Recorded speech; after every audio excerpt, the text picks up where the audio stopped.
Halo Kak Aldi, perkenalkan nama aku Joakim Herbejar Mewengkang. Aku dari kelas XB. Jadi aku mau mempresentasikan terkait tugas TM1 aku, yaitu dimana aku membuat makalah mengenai Kerajaan Sriwijaya. Jadi makalah aku ini terdapat 22 halaman, dimana ada covernya.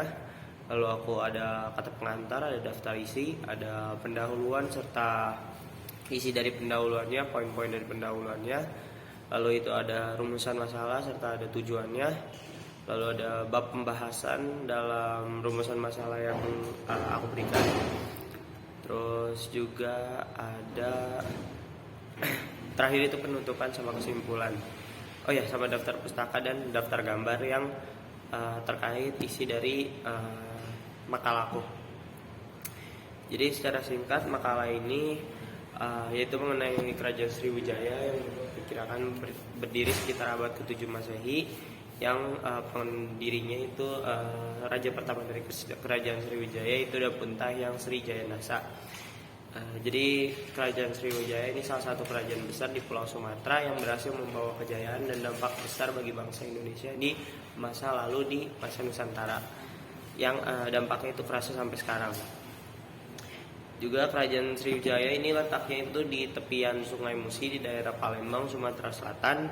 Dan Kerajaan Sriwijaya adalah salah satu kerajaan yang kejayaannya itu dapat dilihat dari beberapa bidang, yaitu bidang maritim, politik, dan ekonomi. Oke, jadi Kerajaan Sriwijaya sendiri itu diambil dari bahasa Sanskerta yang artinya yang dimana Sri itu artinya cahaya dan Wijaya yang artinya kemenangan, atau yang bisa disimpulkan adalah kemenangan yang gemilang. Sriwijaya ini diambil dari catatan sejarah Tiongkok serta beberapa prasasti batu di Asia Tenggara yang telah ditemukan serta diterjemahkan. Jadi kebanyakan dari historiografi Kerajaan Sriwijaya itu diambil dari sumber-sumber tersebut. Lalu untuk kejayaannya sendiri ini menurut sumber sejarah dari Arab, Sriwijaya disebut dengan nama Sribuza pada tahun 955 Masehi. Yaitu ada seorang musafir atau pengelana dan sejarawan Arab klasik bernama Al-Masudi menulis catatan tentang Kerajaan Sriwijaya. Kedatangan Kerajaan Sriwijaya ini ditandai sebagai kerajaan maritim yang dimana sepenuhnya itu bergerak dan berkuasa melalui kelautannya dan sepenuhnya itu dari lautnya. Jadi mereka ini membuat alur pelayaran, jalur perdagangan, menguasai serta membangun beberapa kawasan strategis sebagai pangkalan armadanya untuk mengawasi, untuk melindungi kapal-kapal dagang, untuk mengumpulkan pajak serta untuk menjaga wilayah kedaulatan dan kekuatannya. Namun Pangeran Balaputradewa menentang pemerintah Pikatan dan Pramodawardhani di Jawa Tengah. Hubungan antara Balaputra dan Pramodawardhani diinterpretasikan secara berbeda oleh beberapa sejarawan. Jadi memang tidak bisa dijelaskan secara pastinya itu bagaimana. Teori yang lebih lama menurut Boch dan D. Kasparis menyatakan bahwa Balaputra ada anak dari Samatarungga, yang berarti dia adalah adik dari Pramodawardhani. Ini dari sumber yang berbeda lagi. Sejarawan dari generasi selanjutnya seperti Muljana di sisi lain berpendapat bahwa Balaputra adalah anak dari Rakai Warak dan adik dari Samaratungga, yang berarti dia adalah paman dari Pramodawardhani. Yaitu sumber dari generasi selanjutnya atau sumber dari yang berbeda lagi. Secara jelas tidak diketahui apakah Balaputradewa tergeser dari Jawa Tengah karena kalah dalam perselisihan suksesi melawan Pikatan, atau dia sudah memerintah di Suwarnadripa, Sumatera sebelum perselisihan suksesi ini terjadi. Namun tampaknya Wangsa Sailendra akhirnya terpecah menjadi dua, yaitu Jawa Tengah yang dikuasai oleh Pikatan Pramodawardhani dan Palembang yang dikuasai oleh Balaputradewa. Pusat dari Kerajaan Sriwijaya atau letak pasti dari kerajaan ini masih banyak diperdebatkan hingga sekarang. Namun pendapat yang cukup populer yang dikemukakan oleh G. Choedes di tahun 1918 bahwa pusat dari pemerintahan Kerajaan Sriwijaya ini berada di Palembang. Jadi sampai sekarang itu masih diyakini itu berada di Palembang. Beberapa ahli lainnya menyimpulkan bahwa Sriwijaya dengan corak maritimnya memiliki kebiasaan untuk selalu berpindah-pindah pusat kekuasaannya. Jadi karena memang sebagai kerajaan maritim, memang memiliki beberapa tempat yang dijadikan kekuasaannya, jadi berpindah-pindah dan tidak tetap. Namun sampai sekarang orang-orang itu masih percaya bahwa Palembang adalah pusat kerajaan dari Kerajaan Sriwijaya dari sejarah-sejarah yang sudah ditafsirkan oleh sejarawan.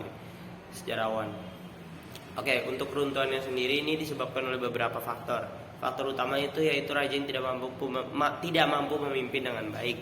Faktor ini itu karena raja setelah Balaputra Dewa tidak ada lagi raja lain yang mampu memimpin dengan baik Kerajaan Sriwijaya.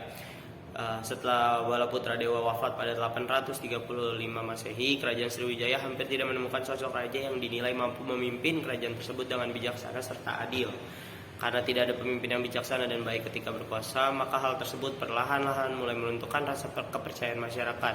Ditambah lagi adanya beberapa faktor dan beberapa kejadian lain seperti serangan dan dari kerajaan lain serta pemberontakan yang membuat Kerajaan Sriwijaya semakin terpuruk.